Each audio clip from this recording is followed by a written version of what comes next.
La femme marocaine a vu sa condition évoluer significativement dans divers domaines où elle a réussi à engranger des acquis tangibles. C'est ce qu'a indiqué la princesse Leila Meriem dans son discours lors de la cérémonie de célébration de la Journée internationale des droits de la femme. Des droits qui n'ont pas été octroyés ou concédés, comme dans de nombreux pays, qui sont au contraire le fruit de l'action militante et des sacrifices consentis par des générations successives de femmes, nous rappelle la princesse Leila Meriem, je cite, « le rôle indéniable des résistantes dans la saga de la libération du pays, ainsi que leur engagement sans faille dans l'éducation des générations montantes de l'époque ».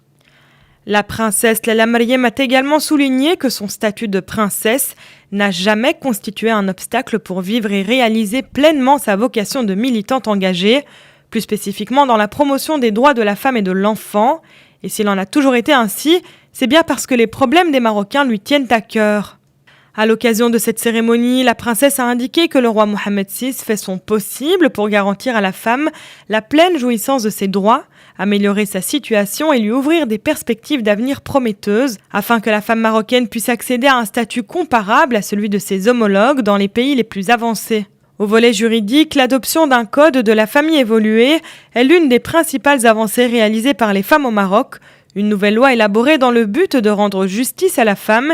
mais aussi de protéger les droits des enfants et instaurer un climat d'équilibre et de stabilité au sein de la famille. Concernant la condition de la femme et de l'enfant, la princesse Leila Meriem a par ailleurs indiqué que des questions pressantes restent posées, notamment sur le mariage des mineurs, la lutte contre la discrimination et les violences faites aux femmes, ainsi que le travail des enfants, notamment en milieu domestique.